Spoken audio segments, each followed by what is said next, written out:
Hi hello friends, welcome to my channel. இன்றைக்கி நம்ம என்ன ஸ்பெஷலாக பார்க்க போகிறோம்னா, இன்றைக்கி ஒரு ஃபங்க்ஷன், பர்த்டே ஃபங்க்ஷன் தான். பர்த்டே ஃபங்க்ஷனுக்கு இன்றைக்கி ஒரு 6 கிலோ பிரியாணி மஷ்ரூம் பிரியாணி தான் நம்ம பண்ண போகிறோம். அதுக்காக நான் 3 கிலோவாக 2 குக்கரில் நான் பண்ண போகிறேன். நம்ம வீடியோக்குள்ளே போகிறதுக்கு முன்னாடி நம்ம சேனலை சப்ஸ்கிரைப் பண்ணாதவங்க சப்ஸ்கிரைப் பண்ணிக்கங்க, ஷேர் பண்ணுங்கள், லைக் பண்ணுங்கள். அப்போ தான் அடுத்தடுத்து நான் போடக்கூடிய வீடியோஸ்லாம் உங்களுக்கு நோட்டிஃபிகேஷனாக காமிக்கும்.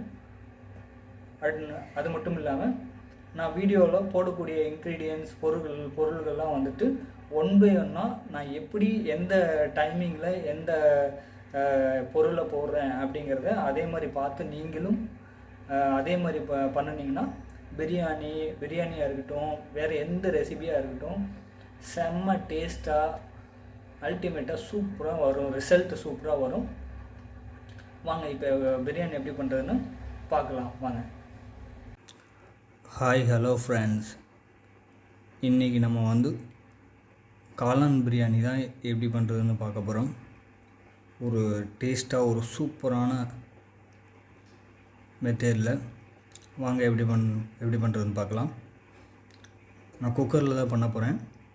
அதுக்காக நான் அடுப்பத்தை வச்சு குக்கர் ஒன்று வச்சாச்சு. குக்கர் சூடானதும்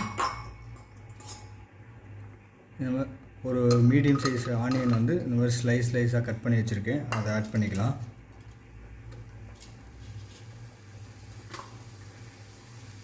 அது கூடவே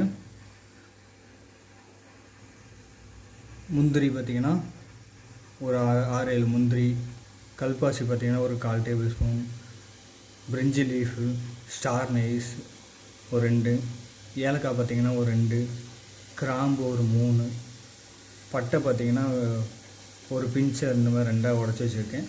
முந்திரி ஆப்ஷனல் தான், உங்களுக்கு பிடிச்சா ஆட் பண்ணிங்க, இல்லைன்னா ஸ்கிப் பண்ணிங்க. இது எல்லாத்தையும் அதுலேயே ஆட் பண்ணிக்கலாம். ஆட் பண்ண உடனே நம்ம பிரியாணிக்கு தேவையான ஆயில் சேர்த்துக்கலாம்.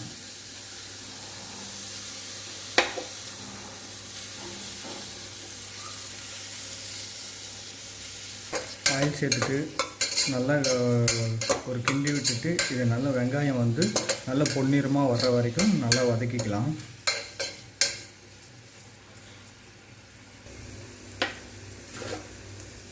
பாருங்கள், இந்த அளவுக்கு நல்லா பொன்னிறமாக நல்லா வதக்கிக்கலாம். அப்போ தான் பிரியாணி நல்லா டேஸ்ட்டாக வரும். இப்போ இந்த டைமில் இது கூடவே 3/4 tablespoon Kashmir chilli powder add பண்ணிக்கலாம்.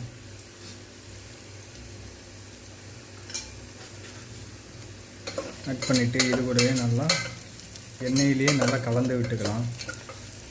இந்த டைமில் நீங்கள் மிளகாத்தூள் ஆட் பண்ணும்போது பிரியாணிக்கு நல்ல ஒரு கலர் வரும். ஃபுட் கலர் தனியாக ஆட் பண்ண வேண்டிய அவசியம் இருக்காது. பாருங்கள், மிளகாத்தூள் போட்டு நல்லா மிக்ஸ் பண்ணி விட்டோன்னே புதினா தலை ஒரு 5 கைக்கு அடங்காப்புல கொஞ்சமாக இதையும் ஆட் பண்ணி நல்லா ஒரு கிண்டி விட்டுக்கலாம்.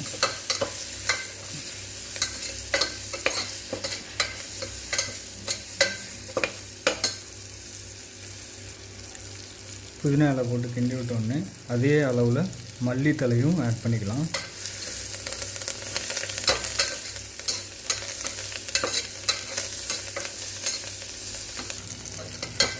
பாருங்கள், மல்லி புதினாவில் ஆட் பண்ணி நல்லா ஒரு கலந்து கிண்டி விட்ட உடனே இது கூட 1 டேபிள் ஸ்பூனுக்கு இஞ்சி பூண்டு விழுது வச்சுருக்கேன், அதையும் சேர்த்துக்கலாம். இஞ்சி பூண்டு விழுது சேர்த்துட்டு இதெல்லாம் நல்லா மிக்ஸ் ஆகிற அளவுக்கு, இஞ்சி பூண்டோட பச்சை வாடை போகிற அளவுக்கு நல்லா கிளறி விட்டுக்கலாம்.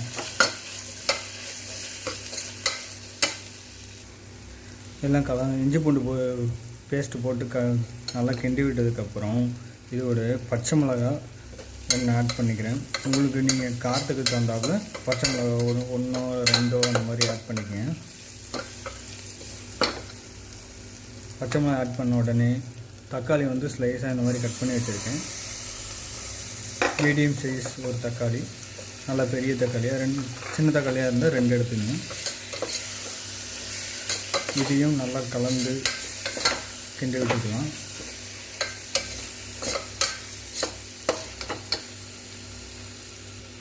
பாருங்கள், தக்காளி போட்டு நல்லா கிண்டி விட்டோன்னே இதோடவே தேவையான அளவு தயிர் வந்து ஆட் பண்ணிக்கலாம். தயிர் ஆட் பண்ணிவிட்டு நல்லா கிண்டி விட்டுக்கலாம். தக்காளியும் தயிரும் நல்லா வெந்து வரட்டும்.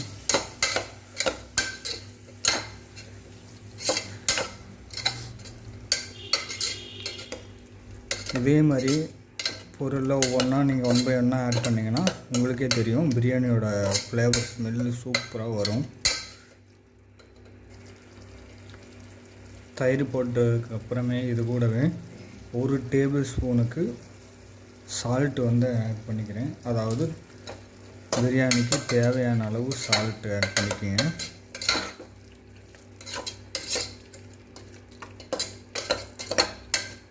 போட்டுட்டு தக்காளி நல்லா வதங்கி வர வரைக்கும் நம்ம வெயிட் பண்ணுவோம். பாருங்கள், தக்காளி நம்ம போட்ட மசாலா எல்லாமே வதங்கி சூப்பராக ஒரு ஃப்ளேவராக நல்லா ஸ்மெல்லோடு வருது. இப்போது இந்த டைமில் வந்து தேவையான நம்ம வந்து கட் பண்ணி வச்சுருக்க காளானை வந்து ஆட் பண்ணிக்கலாம். பாருங்கள், இந்த மாதிரி பெருசு பெருசாக கட் பண்ணி வச்சுருக்கேன்.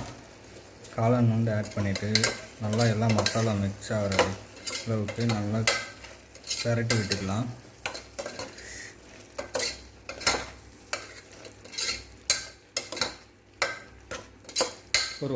ஒரு நிமிஷத்துக்கு பெரட்டி விடுவோம். பாருங்கள், கலந்து விட்டு காளான் போட்டுட்டு 1 நிமிஷத்துக்கு நம்ம பெரட்டி விட்டோம். காளானும் வந்து ஒரு 25% நல்லா வெந்துருச்சு. இந்த டைமில் பிரியாணிக்கு தேவையான அளவு தண்ணி வந்து ஆட் பண்ணிக்கலாம். அதாவது ரைஸ் வந்து எந்த அளவுக்கு எடுக்கிறோமோ அதுலேயே டபுளாக நம்ம தண்ணி வந்து ஆட் பண்ணணும். தண்ணி ஆட் பண்ணிவிட்டு நல்லா மிக்ஸ் பண்ணி விட்டுக்கலாம். மிக்ஸ் பண்ணி விட்ட உடனே ஒரு கொதி வந்ததுக்கப்புறம் நம்ம ரைஸ் வந்து ஆட் பண்ண போகிறோம். பாருங்கள், உப்பு காரம்லாம் கரெக்டாக இருக்கான்னு நம்ம இந்த டைம்லேயே செக் பண்ணிக்கணும். நான் பார்த்துட்டேன், காரம் உப்புலாம் கரெக்டாக இருக்குது. எனக்கு புளிப்பு மட்டும் கொஞ்சம் கம்மியாக இருக்குது. பிரியாணிக்கு புளிப்பு கொஞ்சம் ஒரு பாயிண்ட் அதிகமாக இருந்தால் தான் டேஸ்ட்டாக இருக்கும். நான் அதுக்காக ஒரு லெமனை வந்து அரை லெமனை இந்த மாதிரி கட் பண்ணி ஜூஸ் மட்டும் பிழிஞ்சு எடுத்துக்கிறேன்.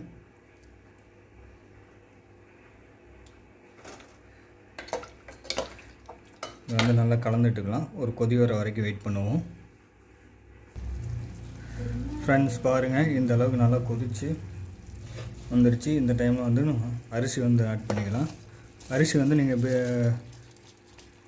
பிரியாணி ரைஸு, பாஸ்மதி ரைஸு, சீரக சம்பா இதில் எது வேணால் ஆட் பண்ணிக்கலாம்.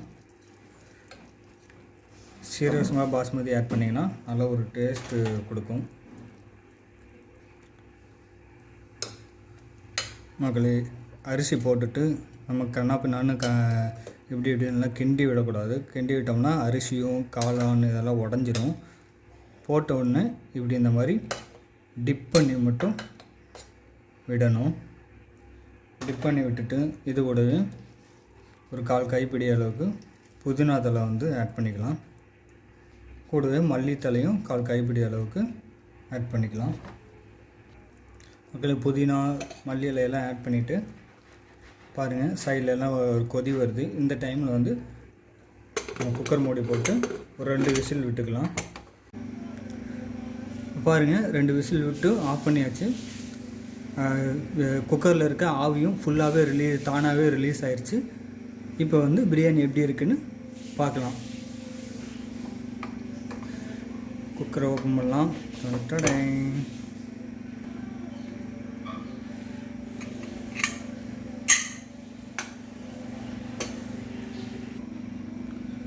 பாருங்கள், ஃபுல்லாகவே தண்ணியெல்லாம் ட்ரை ஆகிட்டு பிரியாணி சூப்பராகவே வந்துருச்சு.